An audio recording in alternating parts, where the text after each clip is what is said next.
5280 Sports Network on a Tuesday. Welcome to your Morning Minute. Nate Lundy, Shawn Drotar, TJ Carpenter. Thanks for stopping by. Hope you're listening to the show every morning, 7 a.m. to 9 on Mile High Sports Radio, AM 1340, FM 1047. All of your training camp coverage, as well as not ignoring the other teams that are in town. We will start with camp, though. Yesterday, Brock Olivo spoke. We've talked a lot about special teams lately.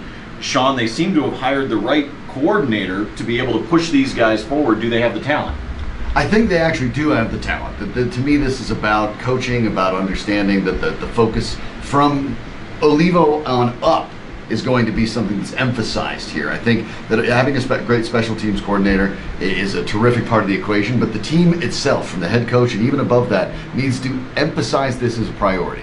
And I think for the Broncos, it is going to be one. Flipping field position, especially when you don't have a good offense, maybe not Tim Tebow level of 3-and-out bad, but one that's not going to be dominant even under the best of circumstances. So flipping field position is going to be a big part of the equation, and punt and kickoff coverage is a big part of that as well. Yeah, I think it gets ignored sometimes. You just made a TRT reference. That was bad.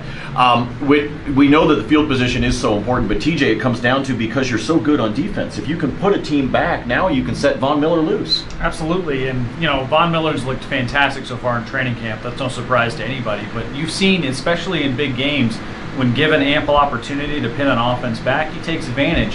I think that the whole defense benefits from what Brock Olivo and the special teams are doing. You add a return game to that with Isaiah McKenzie potentially. You've got a special teams unit that goes from being ranked near the bottom in the league to being perhaps in the top 12, which would put you in playoff territory. Yeah, absolutely. If you can play that field position game, you definitely are in a much better spot, because there are some teams that struggle at that. So if you can be at the top of the league with what you can do on special teams, it can make the difference, and it can turn games the way that a single play can. Mentioned that we will not ignore the other teams in town the way other folks around this city have a tendency to do. The Rockies are back in action at home tonight. They will take on the Mets. The Mets have decided, hey, this would be a good time to bring up the #1 prospect in minor league baseball to make an appearance at Coors, so the Rockies better be ready. Well, yeah, they're bringing up Amed Rosario, their shortstop there. He'll be starting tonight. There's no better place to kick off your career if you're a hitter than Coors Field. If he was a pitcher, you'd be like, wow, who did he make angry with the Mets organization?